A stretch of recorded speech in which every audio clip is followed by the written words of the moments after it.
میں ایک خوبصورت ترین لڑکی تھی، نہایت پیاری، نازک اور دلکش۔ میرا چہرہ ایسا تھا جیسے قدرت نے فرصت میں تراشا ہو۔ نہ میری کمر کا زاویہ بگڑا ہوا تھا، نہ میرا رنگ کالا تھا۔ میرے بال گھنے اور لمبے تھے، ہونٹ پتلے اور گلاب کی پنکھڑیوں جیسے، آنکھیں بڑی بڑی اور خوابوں جیسی دل نشین تھی۔ میری آنکھیں، میری انگلیاں باریک اور لمبی تھیں۔ میرے ہاتھ اور پاؤں ایسے تھے جیسے کسی شہزادی کے نقش ہوں، اور اسی وجہ سے میرا نام دل نشین رکھا گیا، کیونکہ میری خوبصورتی کا چرچا ہر طرف تھا۔ لوگ کہتے تھے کہ ایسا حسن صدیوں میں ایک بار جنم لیتا ہے۔ میری شادی جس شخص سے ہوئی اس کا نام نصیر اللہ تھا۔ وہ نہ شکل و صورت کا خوبصورت تھا، نہ قد کا اونچا۔ اس کا جسم بھدا اور ڈھیلا سا تھا، پیٹ باہر کو نکلا ہوا اور سر پہ ایک بھی بال باقی نہیں بچا تھا۔ جب لوگ ہمیں ساتھ دیکھتے تو حیرت سے ہمیں گھورتے کہ یہ خوبصورت لڑکی اس بدصورت مرد کے ساتھ کیسے بندھی ہے، لیکن میں خاموش رہی، کیونکہ اس کی کمائی بہت اچھی تھی اور میرے گھر والوں نے یہی سوچا کہ پیسہ ہی سب کچھ ہوتا ہے۔ وقت گزرتا گیا، لیکن اب وہ شخص مجھ جیسی عورت کو طلاق دینے کی باتیں کر رہا تھا۔ جب وہ کہتا کہ تم بیوی بنانے کے قابل نہیں ہو اور تم نے مجھے نامرد بنا دیا ہے، تو میری روح کام جاتی۔ میں سوچتی کہ میں اس نہج پہ کیسے پہنچی، میرے ساتھ آخر یہ سب کچھ کیوں ہو رہا ہے۔ وہ مجھے ایسی تکلیف دہ باتیں کیوں کہتا ہے کہ میں واقعی قصوروار ہوں۔ یہ کہانی جو میں آپ کو سنانے جا رہی ہوں، یہ کوئی عام کہانی نہیں ہے۔ یہ ان سچائیوں میں سے ایک ہے جن پہ اکثر پردہ ڈال دیا جاتا ہے، لیکن میں وہ پردہ ہٹانا چاہتی ہوں تاکہ آپ کو دکھا سکوں کہ ہمارے معاشرے میں ابھی بھی ایسے دردناک واقعات ہوتے ہیں جو انسانوں کے دل کو چیر کے رکھ دیتے ہیں۔ میں خود اس کہانی کا جیتا جاگتا کردار ہوں، اور میری کہانی کوئی خوشیوں سے بھری ہوئی کہانی نہیں، بلکہ ایک زخموں سے سجی حقیقت ہے۔ میں چھوٹی سی تھی، ایک ایسی عمر جہاں بچپن اور جوانی کی لکیر ابھی واضح نہیں ہوتی، جہاں کھیل کود میں دن گزرتے ہیں اور خوابوں میں راتیں کٹتی ہیں۔ میں نہ تو چھوٹی بچی رہی تھی، نہ ہی مکمل جوان تھی۔ کچھ جسم میں تبدیلیاں آنے لگی تھیں، لیکن دل ابھی بھی گڑیوں میں الجھا ہوا تھا۔ انہی دنوں میں نے محسوس کیا کہ میری ایک سہیلی سمینا، جو مجھ سے 3-4 سال بڑی تھی، وہ کئی دنوں سے کھیلنے نہیں آئی۔ اس کا آنا جانا بند ہو گیا تھا۔ وہ جو روزانہ ہمارے ساتھ چھپن چھپائی کھیلا کرتی تھی، ہنستی تھی، دوڑتی تھی، ایک دم جیسے غائب ہو گئی۔ میری پریشانی بڑھنے لگی، تو میں ایک دن خود چل پڑی اس کے گھر۔ میں نے دروازہ کھٹکھٹایا۔ کچھ دیر بعد اس کی ماں دروازے پہ آئی۔ میں نے کہا، آنٹی سمینا کہاں ہے؟ وہ کئی دنوں سے باہر نہیں نکلی، ہمارے ساتھ کھیلنے نہیں آتی، سب اسے یاد کر رہے ہیں۔ اس کی ماں نے ایک عجیب سا جواب دیا کہ اب وہ باہر نہیں کھیلے گی، اب وہ بڑی ہو گئی ہے۔ میں حیران رہ گئی۔ میں نے کہا، بڑی کیسے ہو گئی؟ وہ تو قد میں بھی مجھ سے چھوٹی ہے، میں نے تو اسے دور سے دیکھا بھی ہے، مجھے تو وہ ویسے ہی لگ رہی تھی جیسے پہلے لگتی تھی۔ لیکن جیسے ہی میری نظر دور اندر صحن میں پڑی تو سمینا نے ایک لمحے کو مجھے دیکھا اور فوراً اپنا چہرہ چھپا لیا، جیسے وہ مجھ سے شرما گئی ہو یا کسی گہرے پردے میں ہو۔ 2 دن کے بعد میری ماں نے ایک نیا جوڑا نکالا۔ میں خوش ہو گئی۔ میں نے پوچھا، یہ جوڑا کس کے لیے ہے؟ تو ماں نے کہا، ہم سمینا کے گھر جا رہے ہیں، وہاں چھوٹی سی تقریب ہے۔ میں نے معصومیت سے پوچھا، کیسی تقریب؟ ماں کہنے لگی کہ وہ بڑی ہو گئی ہے اور یہ تقریب اسے خوشی میں ہے۔ میں نے حیرت سے کہا، لیکن وہ تو مجھے بڑی نہیں لگ رہی تھی۔ ماں نے ایک عجیب سا قہقہا لگایا اور کہنے لگی، جب تم بڑی ہو جاؤ گی نا، تب تمہیں سب سمجھ آ جائے گا۔ میں نے کہا کہ اگر بڑی ہونے پہ تقریب ہوتی ہے تو یہ تو بہت اچھی بات ہے۔ ماں نے کہا کہ ہاں، اور ہم اس کے لیے تحفہ بھی لے کے جائیں گے۔ میں خوش ہو گئی۔ میں نے کہا کہ اگر تحفے بھی ملتے ہیں تو بڑا ہونا تو بہت اچھا ہے۔ میں نے کہا، سمینا کو کپڑے بہت پسند ہیں، ہم اس کے لیے نیا جوڑا لیتے ہیں۔ ہم چھوٹے سے گاؤں میں رہتے تھے، ایسا گاؤں جو وقت سے بہت پیچھے تھا۔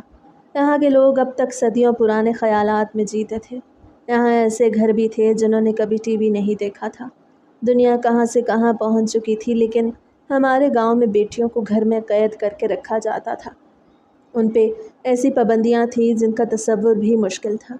کہا جاتا تھا کہ بیٹیوں کو انڈا نہیں کھلانا، گرم چیزیں نہیں دینی، کہیں وہ وقت سے پہلے جوان نہ ہو جائیں، جیسے جوان ہونا کوئی بیماری ہو۔